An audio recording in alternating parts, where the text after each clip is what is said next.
Good afternoon, everyone. This is Bobby Taruc with Keller Springer Properties. Coming into the tail end of April 9 today. And I love this morning's video from MBS Highway.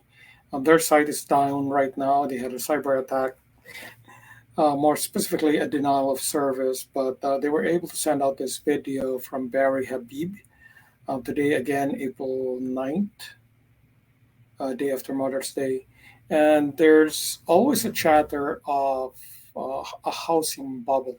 I'm going to fast forward to Barry Habib's video where he actually covers the fundamental KPIs and the reasoning why we don't have a housing bubble. So we're going to fast forward a little bit to this video today and we're going to play it back. Hopefully you can hear the audio. I did enable the audio here and we will listen in. Lots of fears about a housing bubble. We'll talk about that. But first, yesterday was Mother's Day. We want to make sure we send our kindest. I'm going to fast forward a little bit.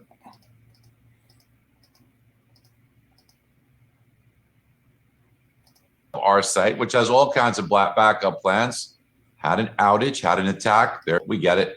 We know that this is something that is not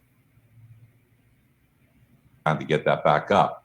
We'll tell you that the markets are relatively flat right now. The 10-year is 3.13, and that is flat at the moment. On a technical basis, there's not that much to take a look at as of now. If the 10-year does move down a little bit, it could represent an interim top, although we think things are going in the direction of 3.25 eventually. That's that important level from 2018. It's 0.3428 to be exact, but I'm sorry, 3.248. Let me get that right. Roughly 3.25%. Oh, we've been seeing repeatedly everywhere people making comparisons on multiples of income to home prices and saying, oh, bubble has to be imminent because it's higher than it was during the last housing bubble. There are so many differences here. One, of course, is interest rates. The other is levels of income that allow for additional disposable income. But the biggest one that people are not considering is the levels of inventory.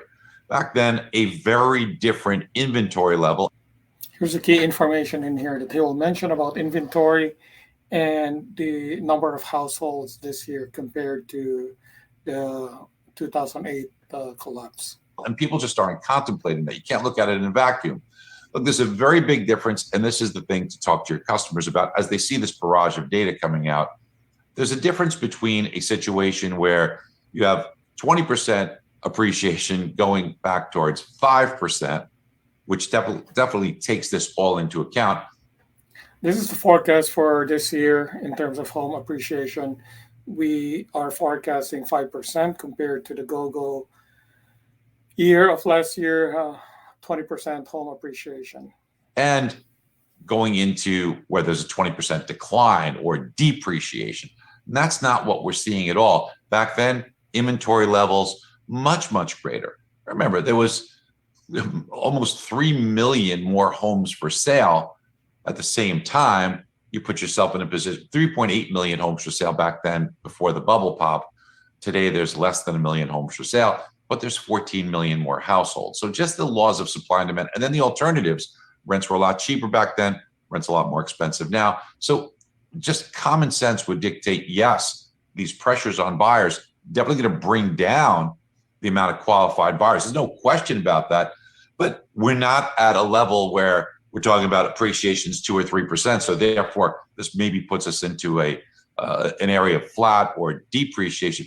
We're coming off of 20% or 18% appreciation. So as that level retracts, it retracts to, listen, a good level, a healthy, sustainable level.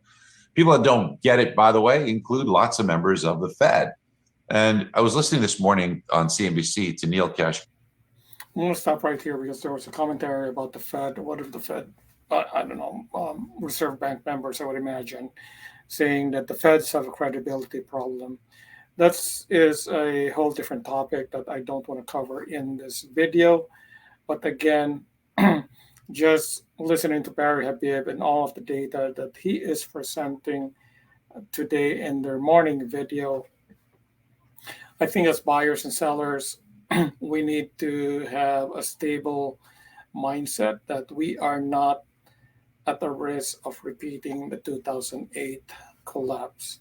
So hopefully this is a help to anyone either buying or selling in the Chicagoland market.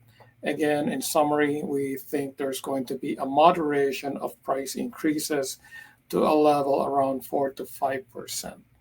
Hopefully this is a help. Please DM us on Instagram or here on Facebook. If you have any further questions or concerns, we certainly will look at the data and let the data speak for themselves to convey the story behind the market, even at a suburb and neighborhood level. Again, have a great day. Hope you have a great rest of your afternoon or day. May 9th. Today, May 9th. Thank you very much.